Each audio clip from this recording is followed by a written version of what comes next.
തൃശൂലിന്റെ മുറിയിലേക്ക് പോയത് നീയല്ലേ? നീ അവിടെ പോയ സമയത്ത് അവൻ അവിടെ എന്തെടുക്കായിരുന്നു? ആ കുഞ്ഞളിയ, അവൻ അവന്റെ കയ്യില് ശിവാനിയുടെ അസ്ഥി വെച്ചിരുന്ന കലം പിടിച്ചിരിക്കുകയായിരുന്നു. അല്ല കുഞ്ഞളിയ, തൃശൂല് ചോദിച്ചിരുന്നു ശിവാനിയുടെ അസ്ഥി എവിടെയാണെന്ന്. അപ്പൊ ഞാൻ പറഞ്ഞു ശിവാനിയുടെ അസ്ഥി നിങ്ങൾ തന്നെ കൊണ്ടുപോയി ഒഴുക്കിട്ട് വന്നു എന്ന്. പിന്നെ അത് അവിടെ എങ്ങനെ വന്നു? ഇപ്പോഴാണെങ്കിൽ അത് നോക്കിയിട്ട് കാണുന്നുമില്ല. മോസ്റ്റ്ലി എനിക്കിപ്പോ തോന്നുന്നതേ അവന് അസ്ഥി കണ്ടപ്പോ വീണ്ടും ഒരു തോന്നൽ വന്നു കാണും, കൊണ്ടുപോയി ഒഴുക്കി കളഞ്ഞേക്കാമെന്ന്. ശരിയെന്നാ നീ പോയിക്കോ. ശരി കുഞ്ഞളിയ.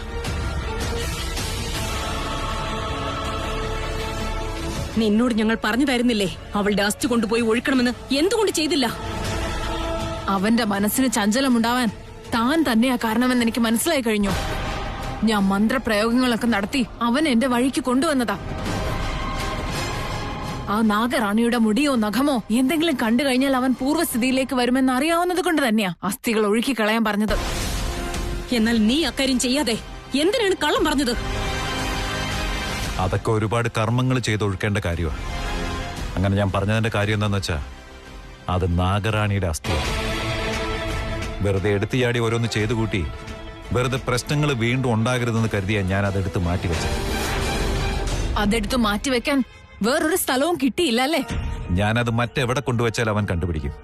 പക്ഷെ അത് അവന്റെ മുറി തന്നെ കൊണ്ടുവച്ചാ അവൻ അതൊരിക്കലും കണ്ടുപിടിക്കില്ല എന്ന് കരുതി. എന്തൊരു പൊട്ടനാണ് നീ! അവസാന നിമിഷം എല്ലാം നീ നശിപ്പിച്ചു കളഞ്ഞില്ലേ എന്ന് കരുതി സമയമൊന്നും കഴിഞ്ഞു പോയിട്ടില്ലല്ലോ. അവൻ തിരിച്ചു വരട്ടെ. അവൻ അസ്ഥി ഒഴുക്കാൻ എങ്ങോട്ടോ പോകുന്നു എന്നല്ല എഴുതിയിരിക്കുന്നത്. അവൻ എങ്ങോട്ടാ പോയിരിക്കുന്നതെന്ന് മനസ്സിലാക്കി എനിക്കും അങ്ങോട്ട് പോയേ മതിയാകൂ. എവിടേക്കായിരിക്കും അവൻ പോയത്?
എടി തങ്കമണി, പറയടി മുത്തുമണി, നാടകങ്ങൾ അടുത്തെത്താറായില്ല. നമുക്ക് റിഹേഴ്സൽ ഒന്നും വേണ്ടേ? വേണമല്ലോ, ഇല്ലെങ്കിൽ കഴിഞ്ഞ പ്രാവശ്യം സംഭവിച്ച ഓർമ്മയില്ലേ? ആദ്യത്തെ ഡയലോഗ് അവസാനവും അവസാനത്തെ ഡയലോഗ് ആദ്യം പറഞ്ഞ എല്ലാം കുളമാക്കിയതല്ലേ. ഞാൻ അവിടെ ഉള്ളതുകൊണ്ട് അന്ന് കല്ലേറ് കിട്ടാണ്ട് എല്ലാരും രക്ഷപ്പെട്ടത്. മൈൻഡ് എടാ ചെറുക്ക, നീ ആകെപ്പാടൊരു സോഡാക്കുപ്പിടെ അത്രേ ഉള്ളൂ. അതാണ് നിന്നാരും തൊടാത്തെ. ദേ അധികം ഡയലോഗ് അടിച്ച് നിന്നെ ഞാൻ വെള്ളത്തിലെടുത്തിടോട്ടാ. ഈ തല്ല് കൂടുന്നത് നിർത്തിയിട്ടേ പോയി റിഹേഴ്സൽ ചെയ്യാൻ നോക്ക്. ശരി, നീയും വരണം കേട്ടോ. എന്ത് ഈ ഷൈലുവിന് റിഹേഴ്സലോ? ഡയലോഗ് ശരിക്ക് പഠിക്കാത്തത് നിങ്ങള്, നന്നായിട്ട് ഇംപ്രൂവ് ആവേണ്ടത് നിങ്ങള് തന്നെയാ. അപ്പൊ നിങ്ങൾ പോയി റിഹേഴ്സൽ ചെയ്യ്, ഞാനെന്തിനാ? ഈ ഷൈലു റിഹേഴ്സൽ ചെയ്യുന്നതും സമുദ്രത്തിൽ ഉപ്പ് ചേർക്കുന്നതും ഒരുപോലെയാ.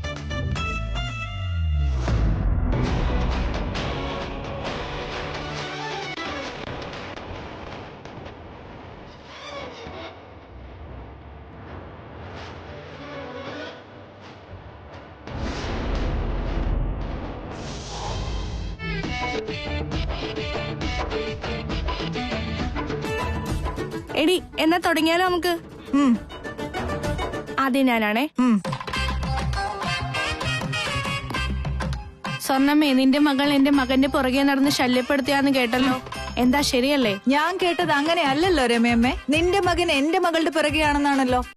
അത് ശരിയല്ല, ഇത് ഞാൻ സമ്മതിക്കില്ല. ഏയ് നിർത്ത്. എന്താ കാണിക്കുന്നേ? ഒരു വികാരമില്ലാതെ ടേപ്പ് റെക്കോർഡർ പോലെ ഇങ്ങനെ പറഞ്ഞിട്ട് എന്താ കാര്യം? ഒരു ഇത്തിരി ഭാവം, ഇത്തിരി വികാരമൊക്കെ വേണ്ടേ? പറയുന്ന ഡയലോഗും അതിന്റെ പുറകിലുള്ള ഭാവനയൊക്കെ കേൾക്കുന്ന ആൾക്കാർക്കൂടെ മനസ്സിലാവണ്ടേ? ഞങ്ങൾ എത്രയൊക്കെ ചെയ്താലും എന്തൊക്കെ ചെയ്താലും ഞങ്ങൾ ഹീറോയിൻ അല്ലല്ലോ. നോക്കടി, സ്റ്റേജിൽ നിൽക്കുമ്പോഴേ നമ്മൾ ഇട്ടിരിക്കുന്ന മേക്കപ്പോ നമ്മുടെ കോസ്റ്റ്യൂമോ ചുറ്റുമുള്ള ആക്ടേഴ്സോ ഇതിനൊന്നിനെ കുറിച്ചും ചിന്തിക്കാതെ ആക്ട് ചെയ്താൽ മാത്രമേ കാര്യമുള്ളൂ. അപ്പോഴേ വിജയിക്കും.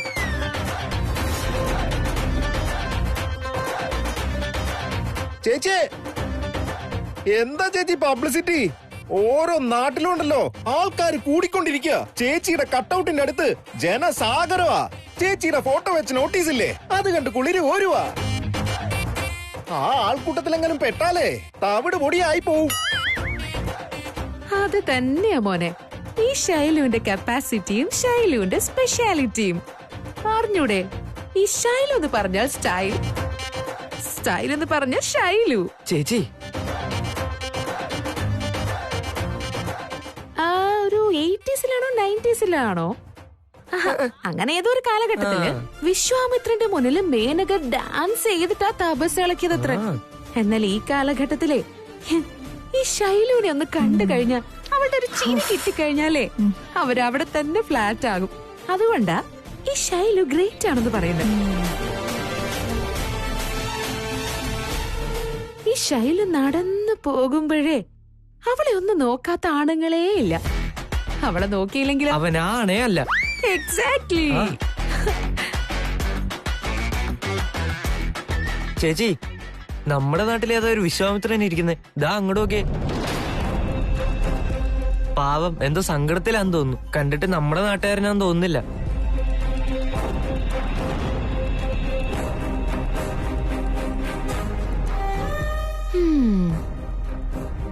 മോനെ പാവം എന്തോ വിഷമത്തിലാണെന്ന് തോന്നുന്നു. ആ ചേച്ചി, ഈ ഷൈലു കാല് വെക്കുന്നിടത്ത് ഒരാളും അങ്ങനെ വിഷമിച്ചിരിക്കാൻ പാടില്ല. പോ, അവന്റെ അടുത്ത് പോയിട്ട് എന്നെ കുറിച്ചിട്ട് പറ. നമ്മുടെ നാടകത്തിന്റെ പാംപ്ലെറ്റ് കൊടുക്ക്. സന്തോഷായിക്കോട്ടെ. അതിനെ ഏറ്റു പിടിക്കടാ.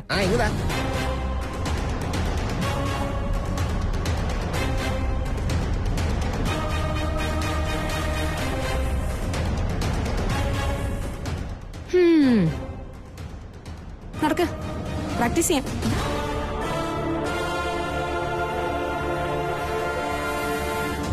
ഹലോ സാർ, നമസ്തേ. ചേട്ടാ നമസ്തേ. ഹലോ നമസ്തേ. എന്താ എന്താ സാർ വിഷമിച്ചിരിക്കുന്നേ? സന്തോഷം വേണം, തരാൻ പറ്റുമോ നിനക്ക്? സന്തോഷമുള്ള സ്ഥലത്തേക്ക് കൊണ്ടുപോകാനാ ഞാൻ വന്നത്. ഞങ്ങൾക്കൊരു നാടക കമ്പനി ഉണ്ട്, സൂപ്പർ നാടക കമ്പനിയാ. ഞങ്ങൾ ഇന്നൊരു നാടകം നടത്തുന്നുണ്ട്. ആ നാടകത്തിന്റെ പേരാ സ്വപ്ന സുന്ദരി. ഇന്ന് വൈകിട്ട് 7 മണിക്കാ സാർ. ഒരു കാരണവശാലും സാറ് മിസ് ചെയ്യരുത്. അത്രയ്ക്ക് സന്തോഷിക്കാനുണ്ട്. എന്നിട്ട് സന്തോഷമില്ലേ സാർ? ഈ പോസ്റ്റർ ഒന്ന് നോക്ക് സാർ, ഉറപ്പായി സന്തോഷിക്കും. ദാ നോക്ക് സാർ. ഓ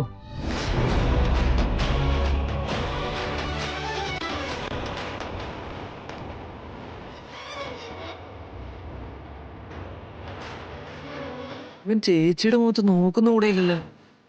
ഇതാ സാർ, നോക്ക് സാർ.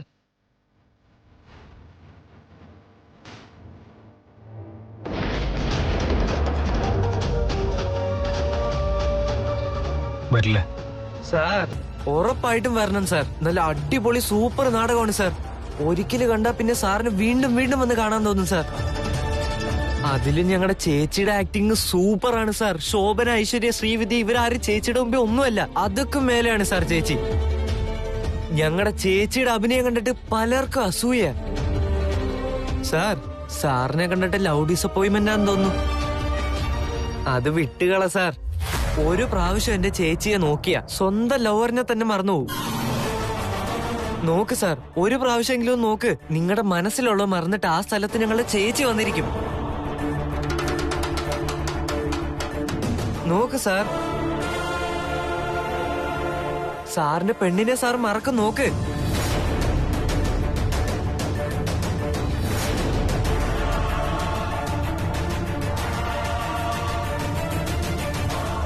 ഹേയ്, ഇനി ഒരു അക്ഷരം വേണ്ടാതെ ഇവിടുന്ന് പൊക്കോണം നീ. ഇല്ലെങ്കിൽ നിന്റെ അവസ്ഥ ഇങ്ങനെ തന്നെ ആയിരിക്കും. കീറി കളയും തന്നെ ഞാൻ. പോടാ പോടാ പോവാൻ.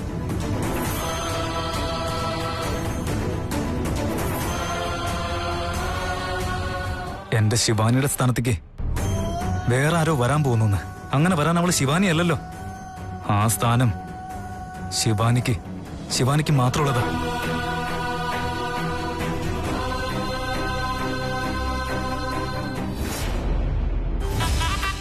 എടി തങ്കമണിയെ, എന്താടി മുത്തുമണി? കൗണ്ടർ ഡയലോഗ്സ് ഇല്ലെങ്കിലേ റിഹേഴ്സൽ ചെയ്യാൻ പറ്റില്ലല്ലോടി. നീ തന്നെ ശൈലുവിനോട് പറ. നീ പറഞ്ഞാലേ കേൾക്കൂ. ശൈലു. ആ മനസ്സിലായി. ഞാനില്ലാതെ നിങ്ങളെ കൊണ്ടൊന്നും ചെയ്യാൻ സാധിക്കില്ല. അത്രയല്ലേ ഉള്ളൂ. ശരിയാ. ഞാൻ എല്ലാവരുടെയും കണ്ണിൽ സുന്ദരി, സ്വപ്നങ്ങളിൽ ശല്യപ്പെടുത്തുന്ന സുന്ദരി. ഞാനാണ് സ്വപ്ന സുന്ദരി. ഭംഗിയും സൗന്ദര്യവും എനിക്കായിട്ട് ദൈവം അനുവദിച്ചതാ. ഈ സ്വപ്നരൂപം മറ്റാർക്കും വരികയില്ല. എന്നെ ഇഷ്ടപ്പെടാത്തവൻ ഈ പ്രപഞ്ചത്തിൽ എവിടെയും ഉണ്ടാവുകയില്ല. ഉണ്ട് ചേച്ചി. ചേച്ചിയെ ഇഷ്ടപ്പെടാത്ത ഒരാള് ഇവിടെ കൺമുമ്പിൽ തന്നെയുണ്ട്. ഇവിടെ നിന്നെ ഞാൻ നിന്റെ നെഞ്ചത്തൊരു ചവിട്ട് വെച്ച് തന്നാലുണ്ടല്ലോ, നീ വെള്ളത്തില് മുങ്ങിച്ചാകും. കേട്ടല്ലോ? എന്തനാവശ്യമായിട്ടായി പറയുന്നത്? ചേച്ചി, നീ എന്നെ എങ്ങനെ വേണേലും അടിച്ചോ, ഞാൻ കൊള്ളാൻ തയ്യാറാ. വേണമെങ്കിൽ നീ എന്നെ ഇവിടെ തൂക്കിക്കുന്നു. എന്നാലും നിന്നെ പറ്റി ഇത്രയൊക്കെ പറഞ്ഞിട്ടും ഒന്ന് റിയാക്ട് പോലും ചെയ്യാതെ കാമായിട്ട് അവിടെ ഇരിപ്പുണ്ട്. എന്താ? അതെയോ? അതെ ചേച്ചി, നിന്നെ അറിയോ പോലും ഇല്ലാന്ന്. ഈ ശൈലുവിനെ പറ്റി അറിയില്ലെന്നോ? എന്റെ ലെവല് തന്നെ എന്താടാ? ചന്ദ്രനേക്കാൾ കുറച്ച് മേലെ, ആകാശത്തേക്കാൾ കുറച്ച് താഴെ, ഞാൻ ആരാടാ? ഭൂമിയിലേക്ക് ഇറങ്ങിയ നക്ഷത്രം, എന്റെ റേഞ്ച് എന്താ? താഴേക്ക് വന്ന അമ്പിളിമാമൻ. ഇത്രയ്ക്കൊക്കെ റേഞ്ചും ബിരുദാനന്തര ബിരുദവും ഒക്കെ ഉള്ള എന്നെ തന്നെ അവൻ അറിയില്ലെന്ന് പറഞ്ഞോ? അപ്പോളെ പറഞ്ഞില്ലേ അവൻ അറിയില്ലാന്ന്. ഓ, അന്നാണെങ്കിൽ ശ്രീവിദ്യ, ഇന്നാണെങ്കിൽ ഈ ശൈലു. ഇത് നീ അവനോട് പറഞ്ഞല്ലോ അല്ലേ? ചേച്ചിയെ പറ്റി ഇതേ ഇത്രയും പറഞ്ഞതാ, എന്നിട്ട് ഇത്ര കൂടി ശ്രദ്ധിച്ചില്ല. ഈ ശൈലുവിനെ പറ്റി അങ്ങനെ പറഞ്ഞു. ഈ ശൈലു വന്ന നാട്ടുകാർക്കെല്ലാം ആഘോഷവാ. ഞാൻ അഭിനയിക്കുന്നത് കണ്ട കാണുന്നവർക്ക് സന്തോഷത്തിന്റെ കുളിർമഴയാ. ഞാൻ ഡാൻസ് കളിച്ചു കഴിഞ്ഞാ പിന്നത് ചരിത്രവാ. അങ്ങനെയുള്ള ശൈലുവിനെ പറ്റി അറിയില്ലെന്ന് പറഞ്ഞോ? എന്നാലും അവൻ അങ്ങനെ പറഞ്ഞു കളഞ്ഞല്ലോ. എവിടെയാ വിശ്വാമിത്രൻ? അവിടെയുണ്ടോ? അതോ അവിടെയാണോ? അതോ അവിടെ? അവിടെ ദാറ്റ് ക്യൂട്ട് ബോയ്.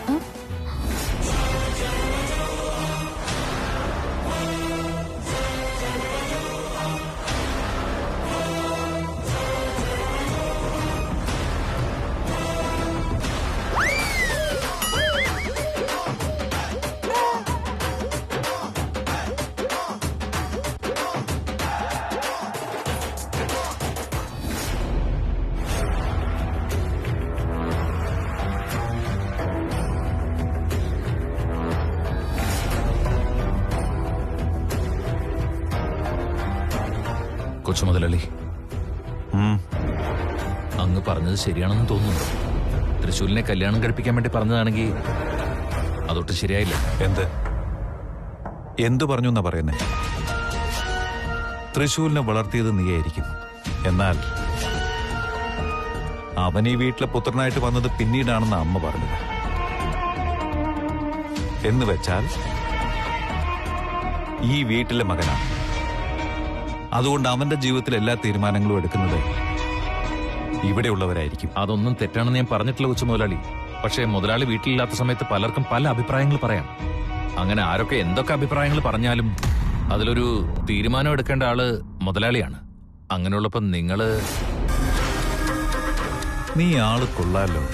അപ്പൊ മുതലാളിയോട് ഇപ്പോഴും നിനക്ക് നന്ദി ഉണ്ടല്ലേ നന്ദീശ? ശരി, അത് വിട്ടേക്ക്. ചേട്ടൻ വന്ന് ചോദിക്കുന്ന സമയത്ത് ഞാൻ തന്നെ അവനോട് പറഞ്ഞോളാം. മുതലാളിക്ക് എന്തായാലും അങ്ങോട്ട് സ്നേഹം തന്നെയായിരിക്കാം. അങ്ങനെയുള്ളപ്പോ ഈ കാര്യത്തെ പറ്റി പറഞ്ഞാൽ ഒരുപക്ഷെ നിങ്ങളുടെ ബന്ധം തന്നെ തകർന്നേക്കാം. നിങ്ങളുടെ വാക്ക് മുതലാളി കേൾക്കൂ. നിന്റെ അടുത്ത് അഭിപ്രായം ചോദിക്കേണ്ട കാര്യം തൽക്കാലം എനിക്കില്ല.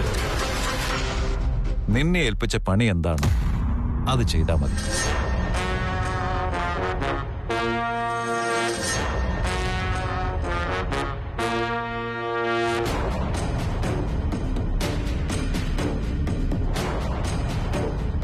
അലൈട്ടും തന്നെ.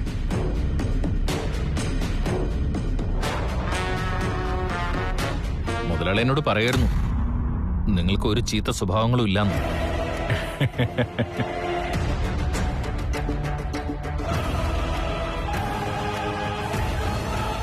ഇത്തരം സ്വഭാവങ്ങളില്ലായിരുന്നു. പിന്നീട് തുടങ്ങേണ്ടി വന്നു.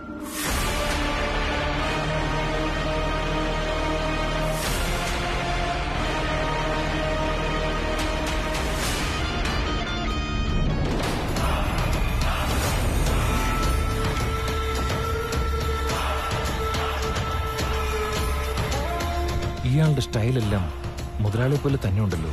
അതെങ്ങനെ സംഭവിച്ചു?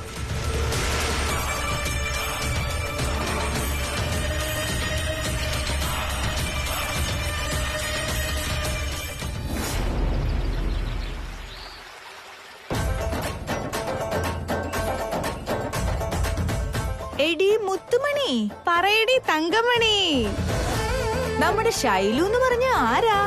ഈ കാണുന്ന പ്രപഞ്ചത്തിലെ ഏറ്റവും വലിയ സൂപ്പർ സ്റ്റാർ അല്ലേ? അതെയോ? എന്നിട്ട് അവിടെ ഇരിക്കുന്ന വിശ്വാമിത്രന് ഈ സ്റ്റാറിനെ പറ്റി അറിയുകയില്ലെന്നാണോ? അപ്പോ പിന്നെ ഇവൻ ഈ പ്രപഞ്ചത്തിലുള്ളവനൊന്നും അല്ലേ? എനിക്കൊന്നും അറിയില്ല എന്റെ അപ്പോ. വേണ്ട, ഞങ്ങളുടെ ചേച്ചിയുടെ അഭിനയത്തെ പറ്റി ഇത്ര അറിഞ്ഞിട്ടും ഇതൊന്ന് കുറ്റം പറയുന്നു. അതുകൊണ്ടാ നിങ്ങൾ ഇവിടെ ഇരിക്കുന്നതും ചേച്ചി എവിടെയോ എത്തിയതും. എവിടെയോ എത്തിയോണ്ടായിരിക്കും അവിടെ ഇരിക്കുന്നവന് അറിയാത്തത്. ബിഫോർ ടോക്കിംഗ് അബൌട്ട് മീ, ഞാന് B4 അല്ലെന്ന് മനസ്സിലാക്കിക്കോളൂ. ഏയ് പക്രു, എന്നെ പറ്റി പറഞ്ഞു മനസ്സിലാക്കടാ. B1 ഭ്രമത്തിൽ ജീവിക്കാത്തവൾ. ഈ പ്രപഞ്ചം നിലനിൽക്കുന്നത് ഞാൻ കാരണമാണെന്ന് ചിന്തയേ ഇല്ലാത്തവൾ. B2 build-up കൊടുക്കാത്തവൾ. എന്റെ ചേച്ചി ഒരിക്കലും സ്വയം പുകഴ്ത്തത്തേയില്ല. B3 ബക്കറ്റ് പിരിവ് നടത്താത്തവൾ. ചേച്ചി ഇതുവരെ ആരോടും പിരിവ് ചോദിച്ചിട്ടില്ല. and B4 ബ്ലാക്ക്മെയിൽ ചെയ്യാത്തവൾ. അതാണ് ഈ ശൈലു എന്ന് പറഞ്ഞ. ചേച്ചി, ഇതൊക്കെ കുറച്ച് ഓവറായിട്ട് തോന്നില്ല? ഓവർ എന്ന് പറയുന്ന നോക്കിക്കോ, ഈ ശൈലു ആരുടെങ്കിലും മുന്നിൽ പോയി നിന്നാൽ അതേത് വിശ്വാമിത്രനായാലും ശരി, ഈ മേനക കളിപ്പിക്കുന്നത് പോലെ അങ്ങ് ആടിക്കോളും.